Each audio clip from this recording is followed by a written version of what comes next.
Olá, eu sou a Maria Paula Malheiros. E eu sou a Marcela Oliveira. E estamos começando o Papo de Futuro, uma série de entrevistas sobre o mundo pós-pandemia.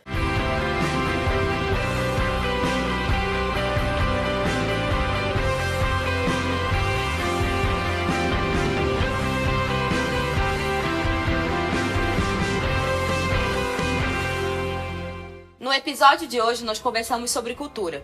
Discutimos as políticas públicas para o setor e o futuro da comunidade artística. Nesse bate-papo, nós temos o gestor cultural e comunicador Aleio Seff. Ele foi secretário de Cultura da cidade de São Paulo até abril de 2020. Conversamos também com a produtora artística Fabiana Lian, que além disso é jornalista e musicista. Vamos conferir o resultado?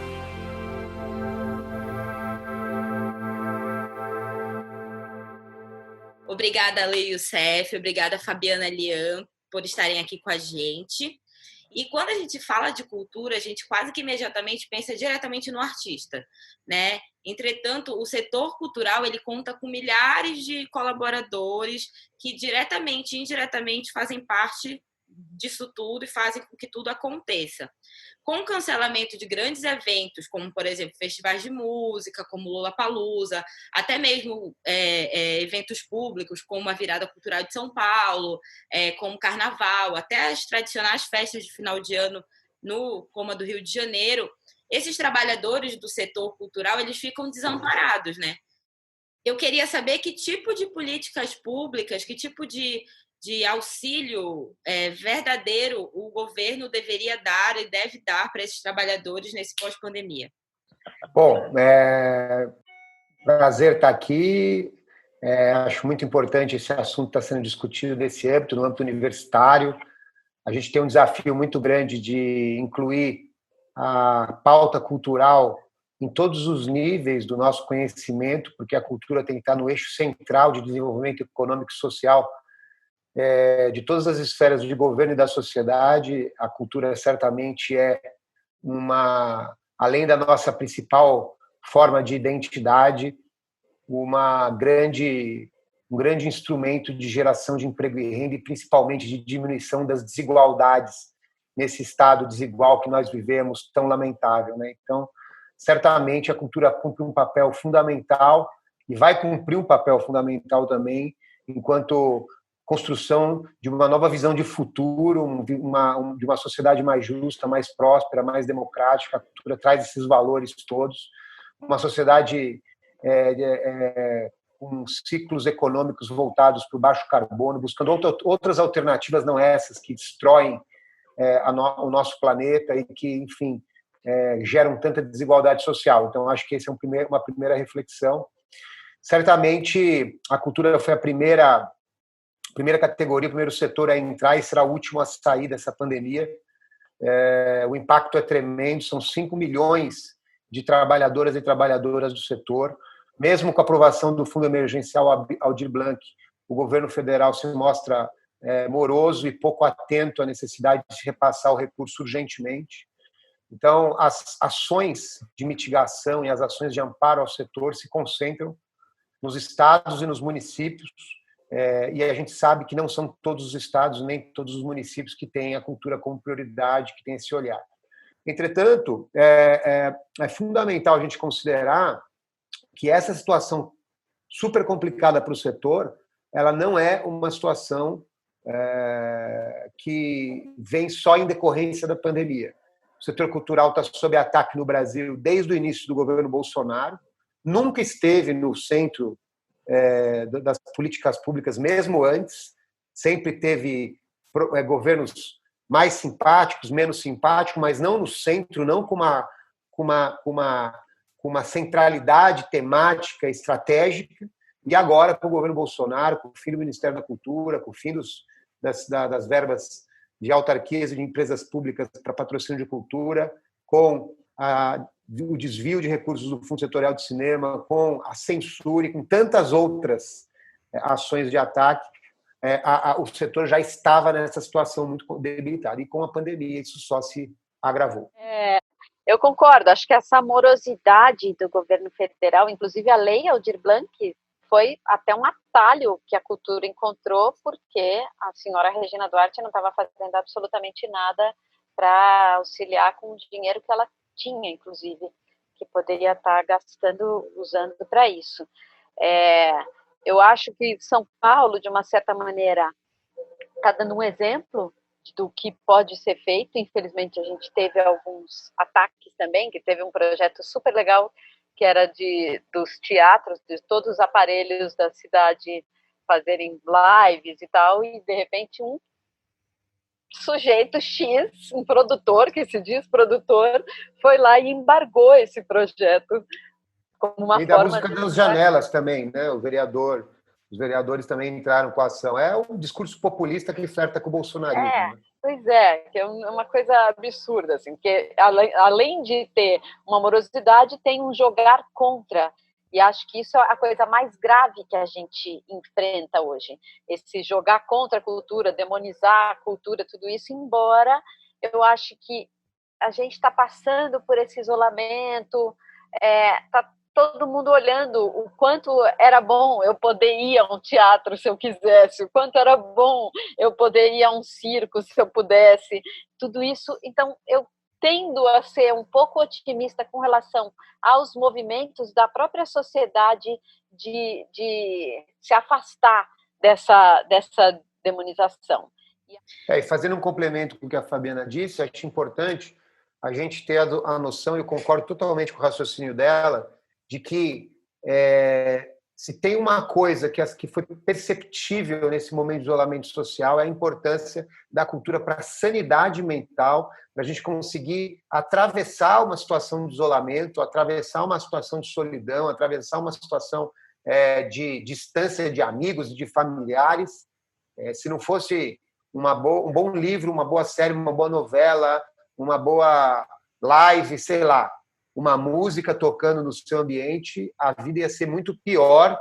E certamente a gente precisa sempre lembrar que por trás de cada um desses itens culturais consumidos, você tem trabalhadoras e trabalhadores da cultura que realizaram aquilo. Então, não foi por acaso, não foi ao estalar dos dedos que a gente tinha esse bem cultural na nossa mão. E, por outro lado, também essa reflexão de que o adiamento de grandes eventos públicos tradicionais que fazem parte da nossa identidade nacional, e aí eu acho que é importante a gente refletir sobre o impacto psíquico, social do adiamento do carnaval, principalmente,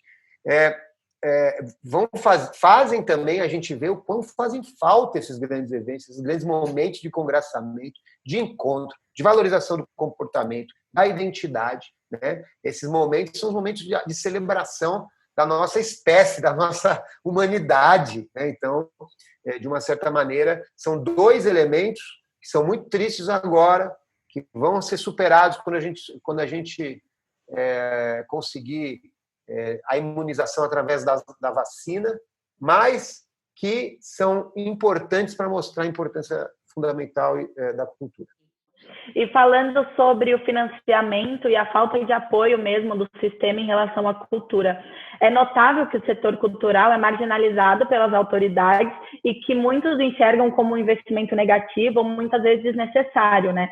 E levando em conta a importância da cultura na formação de cidadãos com senso crítico mais apurado e mais engajados e a postura do nosso governo em relação ao tema, a gente pode concluir ou dizer que há um interesse por parte do governo que as pessoas não desenvolvam essas habilidades, Alê?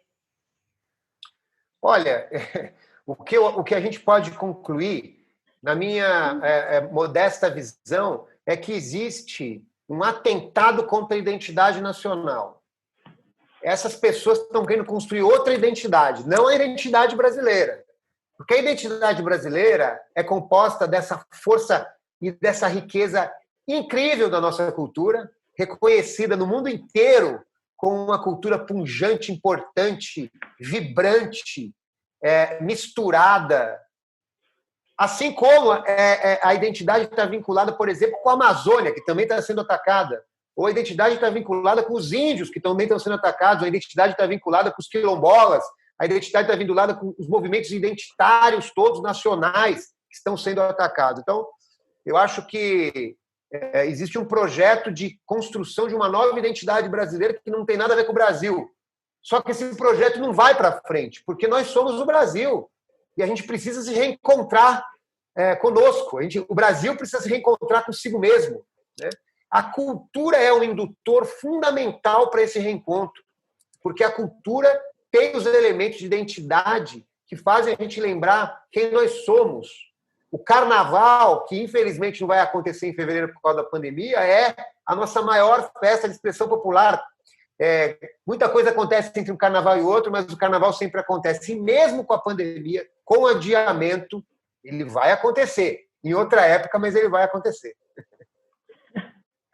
E as suas considerações, Fabi? Carnaval de outono, né? Carnaval no frio. Nossa! Olha, eu juro, eu acho que eu não tenho capacidade intelectual para enxergar, para entender esse desmonte. Assim, para mim é muito absurdo.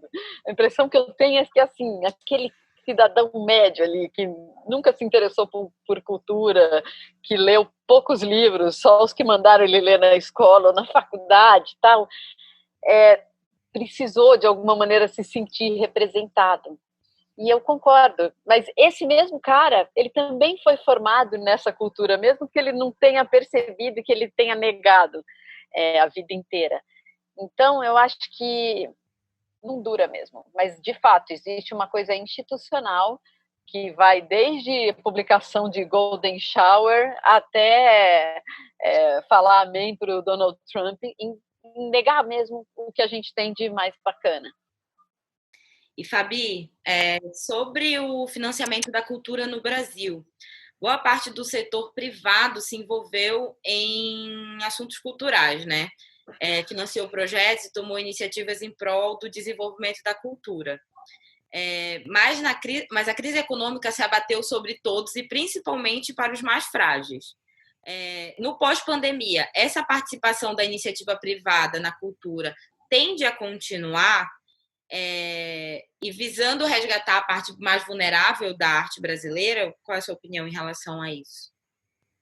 Olha, eu mesma tenho conversado com algumas marcas. É que a gente está num momento específico da história da humanidade que está todo mundo apagando seu próprio incêndio, né? Então, as empresas de cerveja estão com o marketing voltado para tentar vender cerveja, a empresa de comida também, mesma coisa. Então, está todo mundo se entendendo. Mas tem algumas marcas que têm mais comprometimento com a sua imagem institucional. Então, eu tive a oportunidade de conversar com algumas, não vou falar aqui porque ninguém está me pagando para isso, mas eu conversei com algumas marcas que estão olhando muito para isso, em falar sobre racismo, em fomentar projetos culturais periféricos. Então, eu acho que sim, não sei quanto dinheiro que vai ter na mesa nesse pós-pandemia, mas eu acho que a gente vai ter um cenário aí sim que pelo menos as empresas que conversam com pessoas como você, por exemplo, vão precisar fazer isso. Uma das maiores tendências nessa pandemia foi a popularização das lives, né? Praticamente todos os artistas entraram nessa onda, se apresentaram ao menos uma vez durante todo esse período. Adiante surgiram shows no formato drive-in e mesmo as gravações de DVD seguiram esse formato, enfim. Você acredita que esse modelo ele é efetivo para os artistas se manterem em alta e até que ponto ele funciona? Olha, uma coisa é clara, é uma conta muito difícil de fechar, essa de drive-in. Eu tive no Allianz, num show lá, e eu sei quanto custa uma operação do Allianz e tal, mas eu não deixo de achar um bom paliativo para esse momento.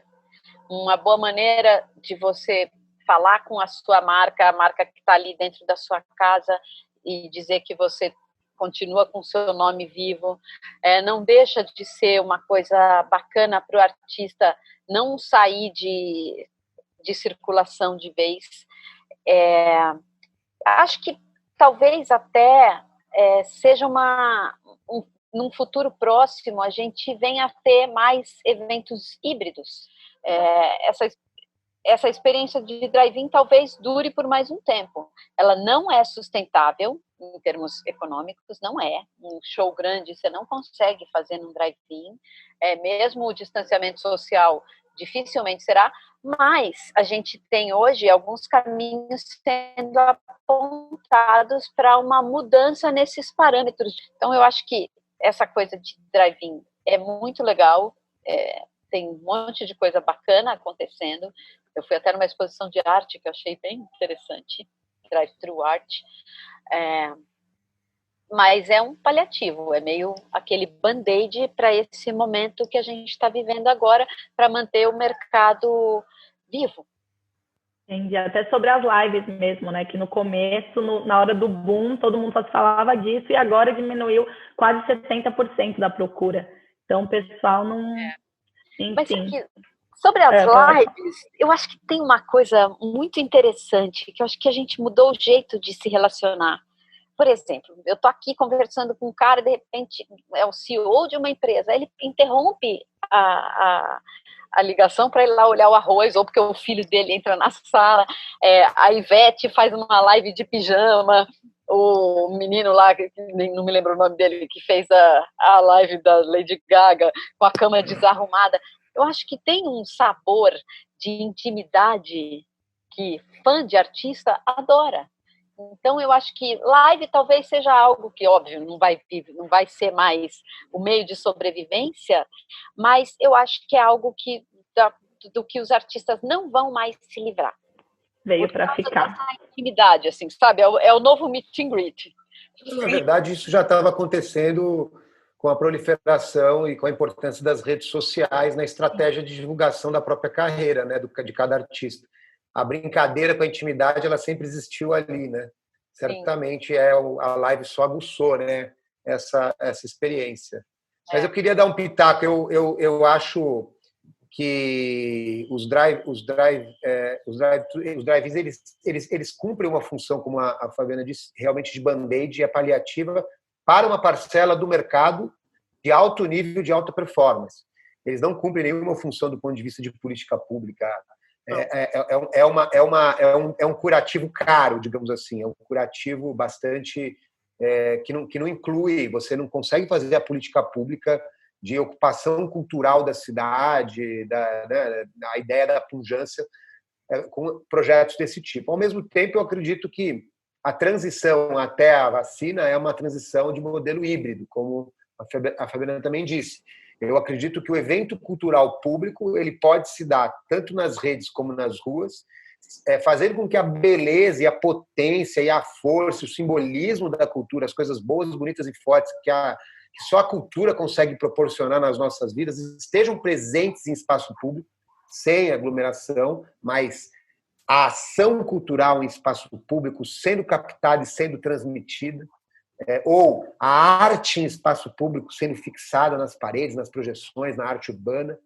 Eu acredito muito nisso, nessa mescla. Acho que a virada cultural vai acontecer toda nesse formato, pelo que eu sei, está se pensando muito em eventos dessa natureza híbrida, mas nós precisamos ter também alternativas de ações culturais voltadas e voltadas urgentemente para as pessoas em situação de vulnerabilidade ou em situação de baixa renda, que estão distantes dessa lógica de mercado que está sendo desenhada, claro que emergencialmente, porque o mercado tem que sobreviver também, obviamente, mas assim, o grande desafio é esse, né? Os espaços culturais eles tendem a ser muito elitizados, né, por conta da dificuldade de acesso das pessoas dentro das regiões periféricas. E quando a gente fala esses espaços culturais, a gente fala de museus, shows, e enfim. Com a pandemia, o setor cultural se adaptou, né, a esse novo momento, e algumas tendências devem excluir ainda mais quem já não tinha acesso a esses espaços. Sim. Os shows, cinemas drive-in custam caro, é necessário ter pelo menos um carro para poder participar desse tipo de evento. Então, nos museus, nos lugares de aglomeração, a tendência é que o acesso seja mais restrito ainda, devido a questões sanitárias, inclusive. Visto isso, como a gente consegue pensar numa democratização da cultura no pós-pandemia? Eu acho que esse caminho de você potencializar os coletivos que tem na periferia, você criar editais, eu acho que a gente vai passar um período em que as pessoas vão ficar muito mais restritas ali aos seus ambientes, aos seus bairros, à sua turma. Talvez a gente passe por esse período, é ruim, não dá a amplitude cultural que a gente poderia ter, mas eu acho que a gente vai passar por esse momento. E acho que a gente começar a criar pequenos fomentos para pequenos projetos, e óbvio, projetos de capacitação, você formar pessoas para que elas possam atuar nessas áreas, eu acho que é fundamental para os próximos anos que a gente tem pela frente. E também falando sobre desafio, a maioria dos especialistas falam que o grande desafio mesmo das instituições culturais vai ser a readaptação, se acostumar aos novos formatos, enfim. Mas eu acredito que o grande desafio mesmo é reconectar as pessoas, conseguir provocar os sentidos dos indivíduos, mesmo à distância, nesse novo cenário, né? Então, com a sua experiência, Lê, e o que você já viveu em relação a isso, qual é a sua real expectativa sobre o futuro cultural no pós-pandemia e de que forma pode acontecer essa reconexão? Porque a arte é isso, né? Ela aguça sentidos, sensações e, enfim. A arte vai sempre conectar as pessoas, seja ela presencial, seja ela online, seja ela em outras plataformas. Ela vai conseguir conquistar, ela vai permanecer fazendo esse gesto. A ação cultural é basicamente a ação de juntar pessoas, né? Juntar pessoas em torno da prática ou da cultura ou da expressão artística. Eu acho que ela vai permanecer fazendo isso. Nós vamos viver um período que não é um período definitivo. Eu não acredito muito nesses amplos diagnósticos que ficam falando que vão ter que ser criados outras formas de se estabelecer relação com a arte, porque no momento que houver imunização e a vacina, pelo que está se desenhando cientificamente, nós teremos essa vacina no que vem, não se sabe quando ainda, você tem o retorno para as formas de atividade. A imunização é a principal forma das pessoas se reconectarem com a maneira que a arte era consumida anteriormente. Entretanto, a gente tem esse período ele precisa ser muito trabalhado, a gente precisa encontrar formas para democratizar o acesso à arte nesse período. A democratização depende do acesso à banda, depende da banda da internet, depende do acesso a possibilidade de situações híbridas, como falamos aqui, para colocar a arte visível, presente no espaço público, ao mesmo tempo em que ela seja transmitida pelas redes. Mas eu, sinceramente, acredito que o processo ele pode ser importante para trazer a cultura como uma forma e uma estratégia de desenvolvimento, de visão de futuro, muito mais justa, muito mais inclusiva, muito mais democrática, muito mais contemporânea, vinculada com os valores que nós acreditamos, do que os padrões de consumo que foram definidos em cima desse leque gigantesco de ações que simplesmente detonam o nosso meio ambiente, detonam a nossa existência, detonam a nossa qualidade de vida e geram situações pandêmicas como essa. Enfim, a cultura pode ser uma resposta a esse momento que nós estamos vivendo, com uma visão de futuro mais justa, democrática, inclusiva.